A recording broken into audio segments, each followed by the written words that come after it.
इसके सामने थोड़ा गंदा लग रहा है,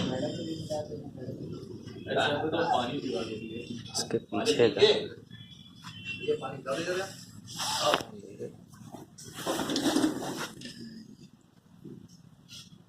टायर बहुत मोटा है।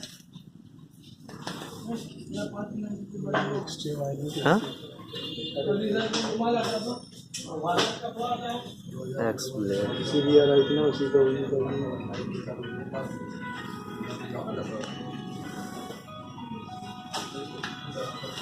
इंजन तो वही है।